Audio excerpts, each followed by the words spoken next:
Dear students, screw gauge എന്ന ഇൻസ്ട്രുമെൻറ്റിനെ കുറിച്ചുള്ള ഒരു ബ്രീഫ് ഇൻട്രോ ആണ് ഞാൻ ഈ വീഡിയോയിൽ നൽകാൻ ഉദ്ദേശിക്കുന്നത്. മില്ലിമീറ്റർ സൈസിലുള്ള ഒബ്ജക്ട്സിൻ്റെ ഡയമെൻഷൻ ആക്യുറേറ്റ് ആയിട്ടും പ്രിസൈസ് ആയിട്ടും മെഷർ ചെയ്യാൻ വേണ്ടി നമ്മൾ യൂസ് ചെയ്യുന്ന ഇൻസ്ട്രുമെൻ്റാണ് സ്ക്രൂ ഗേജ്. നമുക്കാദ്യം സ്ക്രൂ ഗേജിൻ്റെ പ്രധാന ഭാഗങ്ങളൊന്ന് പരിചയപ്പെടാം. അതിലൊന്നാമത്തെ ഭാഗമാണ് സ്ക്രൂ എന്ന് പറയുന്നത്. രണ്ടാമത്തെ ഭാഗം സ്റ്റഡ്. സ്ക്രൂ ഗേജിന് 2 സ്കെയിലുകളുണ്ട്. 1 horizontal scale known as pitch scale and 1 circular scale known as head scale. 2 സ്കെയിലുകളാണ് ഉള്ളത്. നമുക്കാദ്യം പിച്ച് സ്കെയിലിൻ്റെ പ്രത്യേകതകൾ നോക്കാം. പിച്ച് സ്കെയിൽ എന്ന് പറയുമ്പോൾ അതിൽ ഓരോ ഡിവിഷൻ്റെ നീളം എന്ന് പറയുന്നത് 1 മില്ലിമീറ്റർ ആണ്.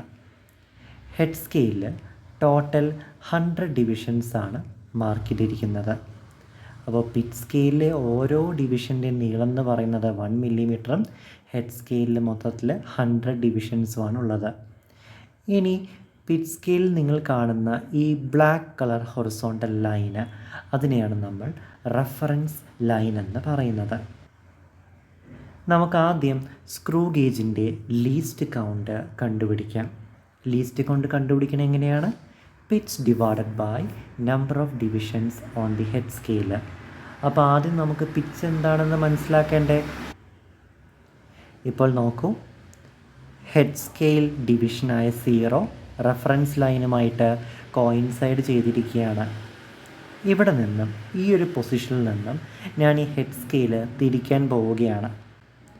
ഹെഡ് സ്കെയിൽ ഒരു റൊട്ടേഷൻ കംപ്ലീറ്റ് ആക്കുമ്പോൾ സ്റ്റഡിൻ്റെ ടിപ്പും സ്ക്രൂവിൻ്റെ ടിപ്പും തമ്മിലുള്ള ദൂരം എത്ര വരും നോക്കാം.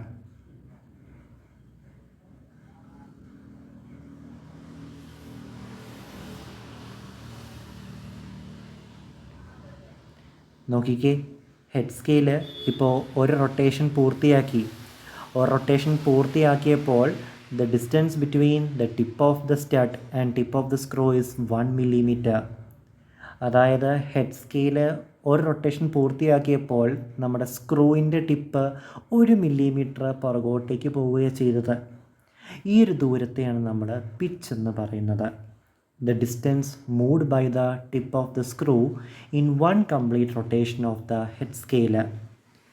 ഇതേപോലെ നമ്മുടെ ഹെഡ് സ്കെയിൽ 2 റൊട്ടേഷൻ പൂർത്തിയാക്കുമ്പോൾ അതിൻ്റെ സ്ക്രൂ ട്രാവൽ ചെയ്ത ദൂരം എന്ന് പറയുന്നത് 2 മില്ലിമീറ്റർ ആക്കും. ഇതേപോലെ 3 റൊട്ടേഷൻസ് പൂർത്തിയാക്കുമ്പോൾ സ്ക്രൂവിൻ്റെ ടിപ്പ് ട്രാവൽ ചെയ്യുന്ന ദൂരം 3 മില്ലിമീറ്റർ ആയിരിക്കും. അപ്പോൾ പിച്ച് കണ്ടുപിടിക്കാനായിട്ട് distance moved in a finite number of rotations divided by number of rotations ചെയ്താൽ മതി. ഇപ്പോൾ 3 റൊട്ടേഷനിൽ സ്ക്രൂവിൻ്റെ ടിപ്പ് ട്രാവൽ ചെയ്യുന്ന ദൂരം 3 മില്ലിമീറ്റർ ആണ്. അപ്പോൾ 3 മില്ലിമീറ്റർ ഡിവൈഡ് ബൈ 3 ചെയ്യുവാണെങ്കിൽ നിങ്ങൾക്ക് പിച്ച് എന്ത് കിട്ടും? 1 മില്ലിമീറ്റർ കിട്ടും. ഹെഡ് സ്കെയിലിൽ മൊത്തം 100 ഡിവിഷൻസ് ആണുള്ളത്. അപ്പോൾ നിങ്ങൾ ഇക്വേഷനിൽ ഇട്ട് കൊടുക്കുകയാണെങ്കിൽ pitch divided by number of divisions on the head scale 1 divided by 100 is equal to 0.01 millimetre എന്ന് കിട്ടും. 0.01 മില്ലിമീറ്റർ ആണ് നിങ്ങൾക്ക് സ്ക്രൂ ഗേജും കൊണ്ട് അളക്കാൻ സാധിക്കുന്ന ഏറ്റവും ചെറിയ നീളം. ഇതിനെയാണ് നമ്മൾ സ്ക്രൂ ഗേജിൻ്റെ ലീസ്റ്റ് കൗണ്ട് എന്ന് പറയുന്നത്. ഇനി നമ്മൾ മനസ്സിലാക്കേണ്ട 2 ടേംസാണ് pitch scale reading and head scale reading.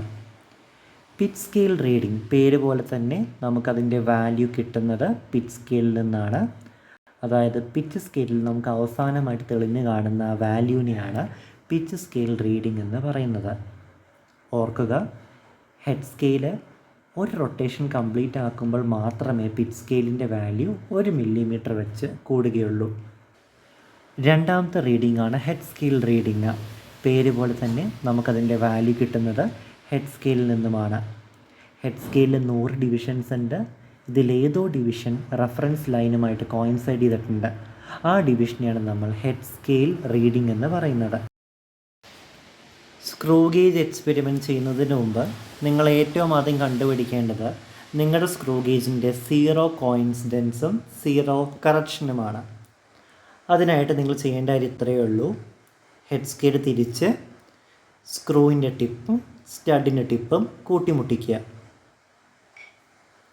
അതിനുശേഷം നിങ്ങൾ ഹെഡ് സ്കെയിൽ റീഡിംഗ് നോക്കുക. ഹെഡ് സ്കെയിൽ റീഡിങ് 0 ആണെങ്കിൽ 0 കോയിൻസിഡൻസ് 0 ആണ്, 0 കറക്ഷൻ 0 ആണ്.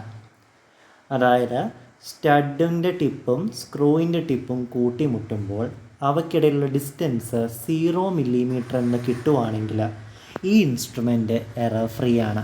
ഇതിൽ യാതൊരു ഡിഫക്റ്റും ഇല്ല. ഇത് കൃത്യം വാല്യൂസ് തരും. അപ്പോൾ ഇതിന് 0 കറക്ഷൻ 0 ആണ്, 0 കോയിൻസിഡൻസും 0 ആണ്.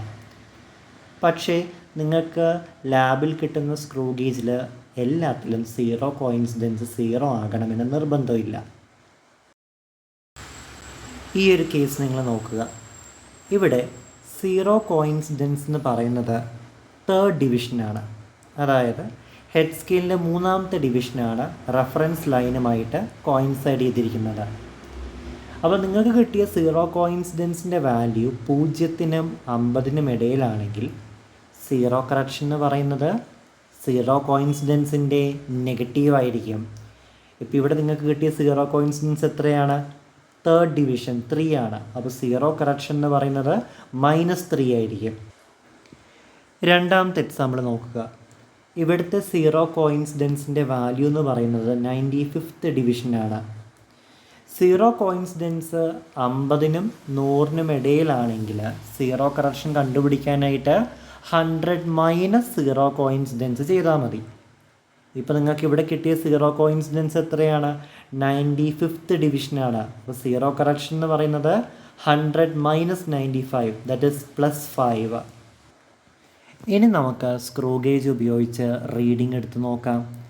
എനിക്ക് ഈ ഒരു സിലിണ്ടറിൻ്റെ തിക്നെസ് അഥവാ ഡയമീറ്ററാണ് മെഷർ ചെയ്യേണ്ടത്. അതിനായിട്ട് എന്ത് ചെയ്യണം? നമ്മൾ സ്ക്രൂവിൻ്റെ സ്റ്റഡിനും സ്ക്രൂവിൻ്റെ ടിപ്പിനും ഇടയിലും ഈ ഒബ്ജക്റ്റിനെ ഗ്രിപ്പ് ചെയ്യുക. ടക്ക് സൗണ്ട് കേൾക്കുന്നത് വരെ മാത്രം നിങ്ങൾ ഹെഡ് സ്കെയിൽ തിരിക്കുക. അതിനുശേഷം നിങ്ങൾ പിച്ച് സ്കെയിൽ റീഡിങ്ങും ഹെഡ് സ്കെയിൽ റീഡിങ്ങും നോട്ട് ചെയ്യുക. പിച്ച് സ്കെയിൽ റീഡിംഗ് എന്ന് പറയുവാണെങ്കിൽ പിച്ച് സ്കെയിൽ നിങ്ങൾക്ക് അവസാനമായിട്ട് തെളിഞ്ഞു കാണുന്ന ആ ഡിവിഷൻ, അതിനെയാണ് നമ്മൾ പിച്ച് സ്കെയിൽ റീഡിംഗ് എന്ന് പറയുന്നത്. ഇവിടെ 2 മില്ലിമീറ്ററാണ് നിങ്ങൾക്ക് കിട്ടുന്ന പിച്ച് സ്കെയിൽ റീഡിംഗ് എന്ന് പറയുന്നത്. ഹെഡ് സ്കെയിൽ റീഡിംഗ് എന്ന് പറയുന്നത് 22 വരും. അതായത് ഹെഡ് സ്കെയിലിലെ 22ാമത്തെ ഡിവിഷനാണ് റെഫറൻസ് ലൈനുമായിട്ട് കോയിൻസൈഡ് ചെയ്തിരിക്കുന്നത്. അപ്പോൾ ഹെഡ് സ്കെയിൽ ഡിവിഷൻ 22 ഡിവിഷൻ വരും. നിങ്ങളുടെ കൈവശം ഇരിക്കുന്ന ഈ സ്ക്രൂ ഗേജിന് ഡിഫക്റ്റ് ഉണ്ട്. അതുകൊണ്ട് നമുക്കിപ്പോൾ കിട്ടിയിരിക്കുന്ന ഈ HSRനെ ശരിക്കുമുള്ള HSR എന്ന് വിളിക്കാൻ പറ്റില്ല. പകരം നമ്മളതിനെ ഒബ്സർവ്ഡ് HSR എന്ന് വിളിക്കും. ഈ ഒബ്സർവ്ഡ് HSRൻ്റെ കൂടെ നമ്മൾ കണ്ടുപിടിച്ച 0 കറക്ഷൻ ചേർക്കുമ്പോഴാണ് നമുക്ക് ശരിക്കുമുള്ള HSR അഥവാ കറക്റ്റഡ് HSR കിട്ടുന്നത്. അപ്പോൾ ഈ ഒബ്ജക്റ്റിൻ്റെ തിക്നെസ് കണ്ടുപിടിക്കാൻ എന്ത് ചെയ്താൽ മതി? PSR + corrected HSR × LC. ആ ഇക്വേഷൻ ഉപയോഗിച്ച് നമുക്ക് ഈ ഒബ്ജക്റ്റിൻ്റെ കറക്റ്റ് ആയിട്ടുള്ള തിക്നെസ് കണ്ടുപിടിക്കാൻ സാധിക്കും.